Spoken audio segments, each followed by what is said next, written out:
So hi friends, hello, ನಮಸ್ಕಾರ. ಎಲ್ಲರೂ ಹೆಂಗದಿರಿ? ಎಲ್ಲರೂ ಆರಾಮದಿರ್ತೀವಿ ಅಂದ್ಕೊಂಡು ಇವತ್ತಿನ ಒಂದು ವಿಡಿಯೋನ ಶುರು ಮಾಡತ್ನು. ಇವತ್ತಿನ ಒಂದು ವಿಡಿಯೋದಾಗ ಒಂದು ಬೆಸ್ಟ್ ಅಪ್ಡೇಟ್ನ ನಿಮಗೆ ತಿಳಿಸ್ಕೊಡತ್ನು. ಈ ಒಂದು ಅಪ್ಡೇಟ್ ಎದ್ರ ಬಗ್ಗೆ ಐತಪ್ಪ ಅಂದ್ರೆ, ನೀವು ತಮ್ನೇಲ್ ನೋಡಿರಿ. ತಮ್ನೇಲ್ನಾಗ ನಾನು ಹೇಳೀನಿ ರೀಯೂಸರ್ ಕಂಟೆಂಟ್ ಅಂತೇಳಿ. ರೀಯೂಸರ್ ಕಂಟೆಂಟ್ ಅಂತೇಳಿ ನಿಮಗೆ ಬರ್ದು ಹಾಕೀನಿ ನಾನು ತಮ್ನೇಲ್ನಾಗ.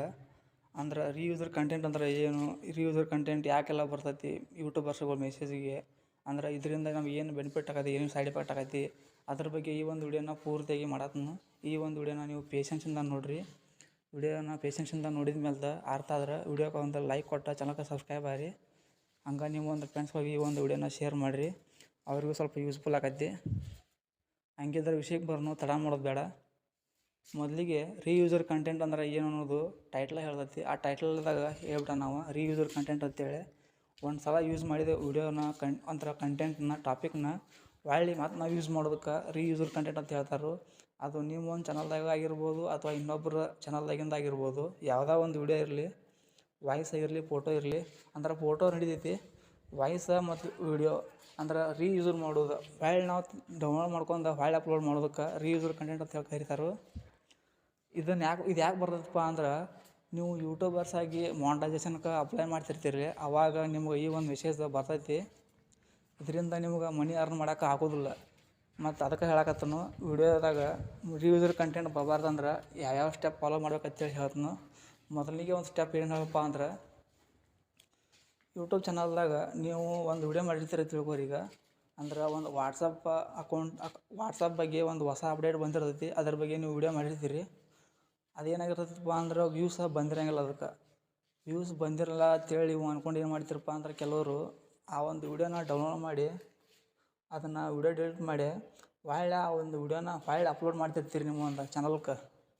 ವ್ಯೂಸ್ ಬಂದಿಲ್ಲ ಅಂತೇಳಿ ನಿಮ್ಮ ಒಂದು ಚಾನಲ್ಗೆ ಹೊಳ್ಳಿ ಅಪ್ಲೋಡ್ ಮಾಡ್ತಿರ್ತೀರಿ. ಆ ಥರ ನೀವು ಅಪ್ಲೋಡ್ ಮಾಡೋದ್ರಿಂದ ಯೂಟ್ಯೂಬ್ದವ್ರಿಗೆ ಅದು ಗೊತ್ತಾಗೋಣ ಏನು ಮಾಡ್ತಾರಪ್ಪ ಅಂದ್ರೆ, ನೀವು ಒಂದು ಮೇಲ್ ಕಳಿಸ್ತಾರೆ. ನೀವು ಒಂದು ಸಲ ಯೂಸ್ ಮಾಡಿದ ವಿಡಿಯೋನ ಹೊಳ್ಳಿ ಅಪ್ಲೋಡ್ ಮಾಡತ್ತೀರಿ, ಅಪ್ಲೋಡ್ ಮಾಡತ್ತೀರಿ. ಇದನ್ನು ನಿಮಗೆ ವಾರ್ನಿಂಗ್ ಕೊಡ್ತಾರೆ. ನಿಮಗೆ ಒಂದು ವಾರ್ನಿಂಗ್ ಮಾಡ್ತಾರೆ. ಇದರಿಂದ ನಿಮ್ಮ ಮೋಟಿವೇಶನ್ ಆನ್ ಆಗೋದಿಲ್ಲ ಅಂತ ಹೇಳ್ತಾರೆ. ಆದರೆ ಆ ಥರನೂ ನಿಮಗೆ ಮೆಸೇಜ್ ಬರೋದ್ರಿಂದ ನಿಮಗೆ ಯೂಟ್ಯೂಬ್ನಾಗ ಅರ್ನ್ ಮಾಡೋಕೆ ಆಗೋದಿಲ್ಲ. ಅದನ್ನು ನೀವು ಮಾಡೋಕೆ ಹೋಗ್ಬೇಡ್ರಿ.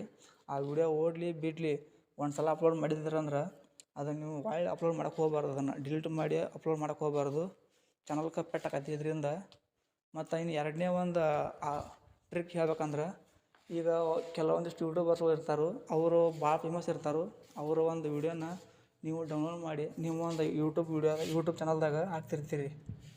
ಅದು ಕೂಡ ಒಂದು ಸೈಡ್ ಎಫೆಕ್ಟ್ ಆಗತ್ತೆ. ಅದರಿಂದನೂ ನೀವು ಮನಿ ಅರ್ನ್ ಮಾಡೋಕೆ ಆಗೋದಿಲ್ಲ ಮತ್ತು ನೀವು ಮಾನಿಟೈಸೇಷನ್ ಆನ್ ಆಗೋದಿಲ್ಲ. ಅದರಿಂದ ಈ ಎರಡು ಟ್ರಿಕ್ನ ನೀವು ತಿಳ್ಕೊಂಡ್ರೆ ಸಾಕು, ನಿಮಗೆ ಏನೂ ಸೈಡ್ ಎಫೆಕ್ಟ್ ಆಗೋದಿಲ್ಲ. ಈ ಎರಡು ಕಂಟೆಂಟ್ಗಳ ಬಗ್ಗೆ ನೀವು ಸ್ವಲ್ಪ ನಾಲೆಜ್ ಅನ್ನೋದಿರಲಿ. ಇದಾಗಿತ್ತು ಇವತ್ತಿನ ಒಂದು ವಿಡಿಯೋ. ಮತ್ತು ಈ ಒಂದು ವಿಡಿಯೋ ನಿಮಗೆ ಇಷ್ಟ ಆದ್ರೆ ಇವತ್ತಿನ ಒಂದು ವಿಡಿಯೋಕ್ಕೆ ಲೈಕ್ ಕೊಟ್ಟು ಚಾನಲ್ಗೆ ಸಬ್ಸ್ಕ್ರೈಬ್ ಆಗಿರಿ. ಭಾಳಷ್ಟು ಮಂದಿಗೆ ಗೊತ್ತಿಲ್ಲ ನನ್ನ ಚಾನಲ್ದಾಗ ನಾನು ಇನ್ಸ್ಟಾಗ್ರಾಮ್ನಾಗ ಮತ್ತು ಫೇಸ್ಬುಕ್ನಾಗ ಮನಿ ಅರ್ನ್ ಮಾಡೋದ್ರ ಬಗ್ಗೆ ನಾನು ವಿಡಿಯೋ ಮಾಡತ್ತೀನಿ ಅನ್ನೋದು. ನಿಮ್ಗೇನಾರ ಮನಿ ಅರ್ನ್ ಮಾಡ್ಬೇಕು ಅನ್ನೋ ಗೊತ್ತಿಲ್ಲ, ನೀವು ಮನಿ ಅರ್ನ್ ಮಾಡ್ಬೇಕಂತೇಳಿ ಭಾಳ ಇಂಟ್ರೆಸ್ಟ್ ಅನ್ನೋದಿತ್ತಂದ್ರೆ ಇನ್ಸ್ಟಾಗ್ರಾಮ್ನಾಗ, ಫೇಸ್ಬುಕ್ನಾಗ ಈ ಒಂದು ಡಿಸ್ಕ್ರಿಪ್ಷನ್ದಾಗ ನಾನು ಇಟ್ಟಿರ್ತೀನಿ ಲಿಂಕ್ ಅವ್ರ ಬಗ್ಗೆ. ಅದನ್ನು ನೀವು ಚೆಕ್ಔಟ್ ಮಾಡ್ಕೊಂಡು ವಿಡಿಯೋಗಳನ್ನ ನೋಡಿರಿ.